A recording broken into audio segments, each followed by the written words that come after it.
Les amis, le problème avec la victimisation, c'est que ça nous confine dans un éternel abattement. Nous ne tentons même plus de faire grand-chose puisque nous trouvons notre satisfaction dans la recherche de coupables permanents. Et au final, nous sommes paralysés, complètement incapables de bousculer le destin. Et moi, c'est une attitude qui m'agace car voyez-vous, oui, l'Occident est responsable de nombreuses ignominies qui sont tombées sur l'Afrique. Mais est-ce que se plaindre uniquement va nous rendre une Afrique prospère? Franchement, bien évidemment que non. Alors, à se plaindre de l'extrême pauvreté de certains de nos pays en Afrique, nous allons encore y être d'ici 2050, voire au-delà. Alors, de la même manière que je n'hésite pas à faire état des actions diaboliques qui sont menées en Afrique par des entités exogènes, je n'hésite pas non plus à fustiger les comportements complètement limitants de beaucoup des dirigeants africains. Nous allons en parler dans cette vidéo à travers l'histoire d'un homme qui a eu comme ça une vista. Il a pensé l'avenir de son pays en étant créatif avec pas grand-chose. Oui, c'est possible évidemment d'y arriver. Mais avant d'aller de l'avant, je vous invite à activer la cloche, à vous abonner, à liker et à partager cette vidéo dans vos multiples canaux.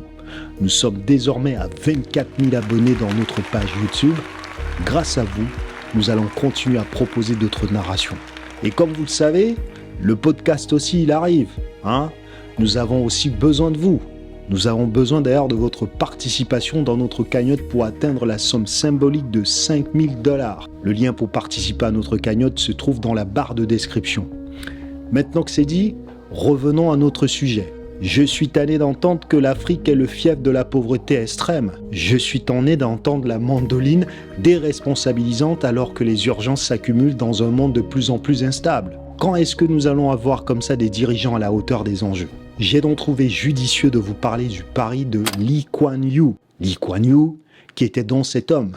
Eh bien, c'était le premier ministre de la République de Singapour de 1959 à 1990. 31 ans aux affaires, autant vous dire que ce fut un autocrate. Mais comparativement au cancrelat que nous avons dans certains de nos pays en Afrique, il n'a pas oublié d'apprendre à son peuple à pêcher. À tel point que Singapour est passé d'un banal caniveau de pouilleux à un monticule de richesse économique enviable.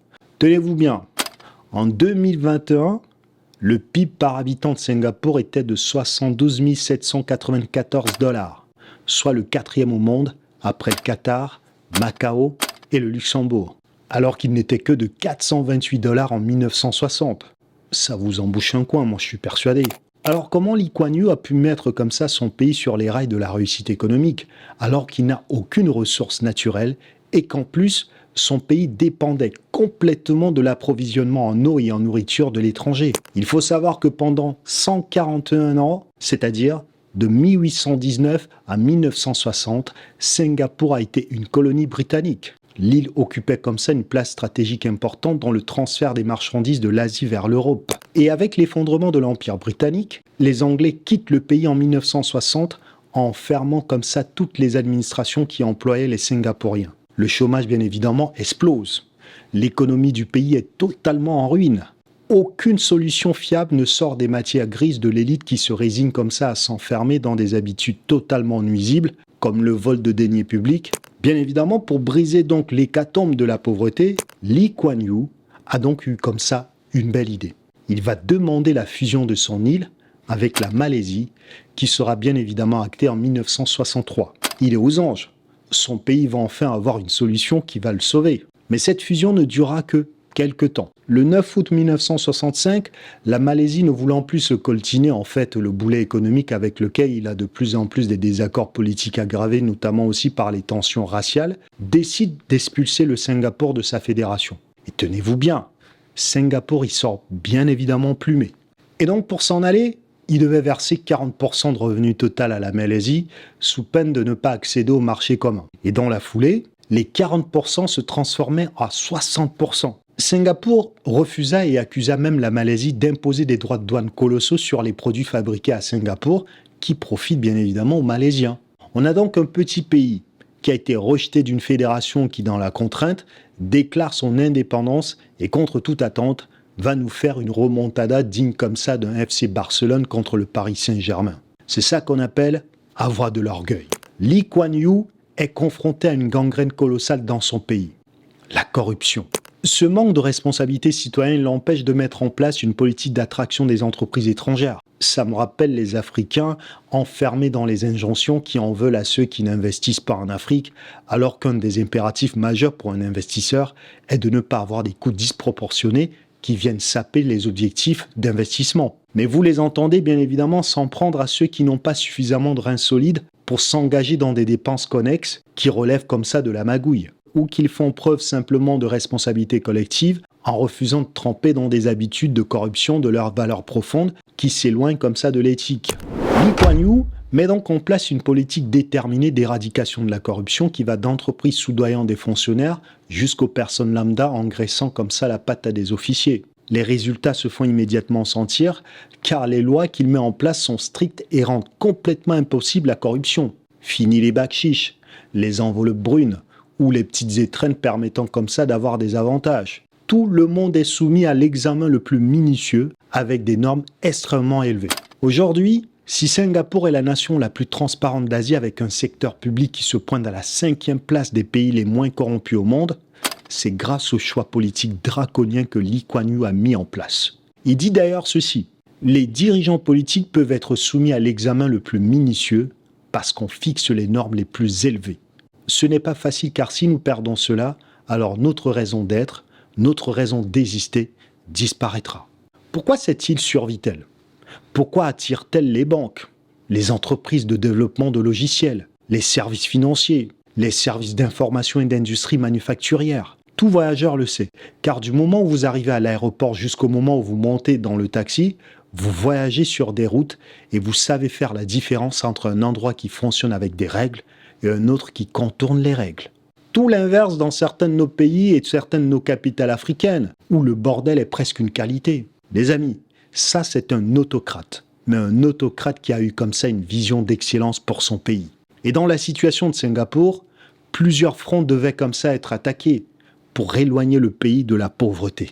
La seconde solution était d'optimiser le paiement des impôts pour financer les programmes et les services comme l'éducation, la construction des infrastructures publiques ou financer les soins de santé. Le but évidemment était de rendre son pays attractif et attirer des entreprises. Il a immédiatement baissé le niveau d'imposition. Il faut savoir que dans les années 60, la majorité des économies mondiales ont un niveau d'imposition très très élevé. Tandis que les taxations sont énormes ailleurs, Lee Kuan Yew, lui par contre, va être dans l'autre sens. Il va aller à compte courant. Il baisse comme ça drastiquement les impôts dans son pays. Il promet aux entreprises que la majeure partie de leurs bénéfices iront dans leur poche. Dans ces dispositions, vous savez l'engouement que ça provoque chez les investisseurs. Des mouvements d'investissement direct des entreprises étrangères commençaient donc à fleurir. Mais il lui manque comme ça une autre solution. 2 autres atouts pour faire comme ça de son pays un fleuron de l'économie mondiale. Un pays sans une population éduquée, c'est la certitude d'un enlisement dans la pauvreté. La refonte du système éducatif était donc l'autre mission de Lee Kuan Yew.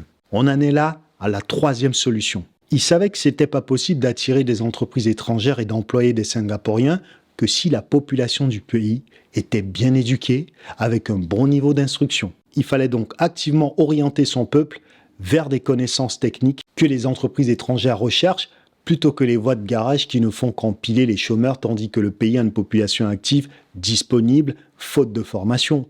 Cette transformation complète du système éducatif orienté vers la spécialisation était donc une autre clé de voûte de son ascension vers la réussite économique. Pendant plus de 50 ans, les efforts déployés par le gouvernement pour recruter les meilleurs enseignants du monde entier pour éduquer ses concitoyens et accroître comme ça le capital humain à finir par porter ses fruits. Aujourd'hui, Singapour est l'un des meilleurs systèmes éducatifs au monde. Il vous suffit de regarder les classements publiés par l'OCDE dans le cadre de son programme international pour le suivi des acquis des élèves. Vous y verrez à plusieurs reprises Singapour parmi les 5 pays les mieux notés. Prenez par exemple les mathématiques. Singapour a occupé la première place au niveau mondial en 2016 et est souvent très haut devant d'autres pays qui ne font pas des moindres comme le Japon. En 1960, la plupart des habitants de Singapour étaient analphabètes. Le gouvernement a donc commencé à allouer comme ça un pourcentage plus important en termes de budget de l'État à l'amélioration comme ça du système éducatif afin que la main-d'œuvre soit bien formée. Les entreprises étrangères seraient alors plus enclines à les embaucher, ce qui est évident, puisqu'ils sont formés. Pendant plus de 50 ans, les efforts déployés par le gouvernement pour recruter les meilleurs enseignants du monde entier, afin d'éduquer les concitoyens et d'accroître comme ça leur capital humain, a donc marché. La spécialisation, et non un amoncellement de diplômes et le pragmatisme, étaient donc les choix éducatifs que Lee Kuan Yew avait choisi de suivre bien évidemment pour faire de son pays une nation remarquable. J'ai 43 balais aujourd'hui les amis, et je n'ai toujours pas vu le Cameroun décoller économiquement. Une fois qu'on a une population éduquée, il faut avoir un système financier qui permet d'épargner la quantité de revenus accumulés. Il fallait comme ça inciter les Singapouriens à épargner. Et là encore, Lee Kuan Yew a été ferme. Épargner était devenu obligatoire. Tout le monde devait investir une partie de son revenu dans le CPF, qui est l'acronyme de Fonds de prévoyance centrale en français. En gros, il a repris un fonds construit sous le régime colonial britannique en 1955 pour l'adapter à son peuple. Dans ce plan d'épargne obligatoire, chaque employé doit tenir un compte CPF et y déposer un pourcentage de son revenu. L'employé lui aussi versant une contribution équivalente à celle de l'employé. Et l'idée géniale qu'il a eue ici était d'investir ces fonds dans les obligations d'État. Une autre façon de financer les dépenses de l'État et de renforcer sa croissance économique. Lee Kuan Yew savait donc que l'épargne est l'épine dorsale de la croissance économique d'un pays. Pas d'épargne, pas d'investissement et donc pas de croissance. En d'autres termes, pas de bras, pas de chocolat, comme dirait l'autre. On ne peut pas investir dans les infrastructures, les nouvelles technologies ou encore les systèmes éducatifs plus performants que grâce à l'épargne. C'est donc l'épargne qui nous permet d'aller chercher la croissance. À ce sujet, sachez que le taux d'épargne brute de Singapour est un des plus élevés au monde. Les dernières données de la Banque mondiale le pointent à 57,5. Voilà donc un pays qui en 3 décennies seulement a réussi à produire et utiliser même la mondialisation à son avantage. Lee Kuan Yew s'est donc appuyé sur l'esprit d'entreprise, l'autorité, l'éducation et une gestion ferme des deniers publics pour atteindre comme ça son objectif. L'interconnexion de son pays avec les économies des autres pays l'ont au contraire rendu véloce. Voilà donc un petit pays qui a une classe politique créative, tandis qu'en Afrique, nous avons encore des élites politiques médiocres qui ont majoritairement une vision court-termiste du devenir de leur pays. Regardez comment certains Africains sont traités à l'étranger avec mépris, alors qu'ils viennent souvent des pays qui sont parfois bénis en termes de matières premières. Ces toutes petites îles, incapables de produire ne serait-ce que l'eau, ou des produits comme ça de première nécessité pour se nourrir, est donc devenue l'une des nations les plus prospères de tout le continent asiatique. Regardez le nombre de créateurs de contenu et autres entrepreneurs qui vous disent qu'il faut rentrer en Afrique pour y investir sans tenir compte de l'apport de l'organisation de nos collectivités. Eh bien, moi je dis non. Nous devons plus que jamais impulser le changement en sortant comme ça de ces visions individualistes qui ne mèneront évidemment qu'à la ruine et à la logique unilatérale du plus fort. Le gouvernement de Singapour nous a donc montré que l'intervention lourde de l'État dans l'éducation, la santé, les structures étatiques, la fiscalité ou encore les structures bancaires est un moyen parfaitement efficace de parvenir à l'anéantissement de la pauvreté. Les sportifs riches et autres qui financent donc des projets en Afrique, c'est bien, mais ça ne colmate que quelques brèches. Il est temps de faire circuler d'autres discours responsabilisants. Certains pays africains s'inspirent d'ailleurs de la vista de Lee Kuan Yew pour éclore économiquement. Sa stratégie basée sur la rigueur en mettant le commerce, la finance, la santé, les technologies de l'information, l'éducation et les services sont bel et bien la preuve qu'il n'y a pas de fatalité dans la pauvreté. Militez donc pour ce genre d'Afrique où les états de droit ne seront pas des chimères. Des pays où des entrepreneurs ne viendront pas nous expliquer comment il faut combattre un tel ou tel pour faire des affaires en Afrique. Je finis donc cette vidéo avec ce propos de Lee Kuan Yew qu'on devrait placarder chez de nombreux responsables politiques africains. On m'accuse souvent de m'immiscer dans la vie privée des citoyens. Oui, si je ne l'avais pas fait, nous n'en serions pas là aujourd'hui. Et je le dis sans le moindre des remords. Nous ne serions pas là. Nous n'aurions pas fait de progrès économique si nous n'étions pas intervenus sur des questions personnelles comme qui est votre voisin, comment vous vivez, le bruit que vous faites, comment vous crachez ou le langage que vous utilisez. Nous avons décidé ce qui est juste. Peu importe ce que pensent les gens. L'excellence, le civisme, la droiture, l'éducation ont donc été le pari de Lee Kuan Yew. Sachons cultiver ces comportements autour de nous. Ciao.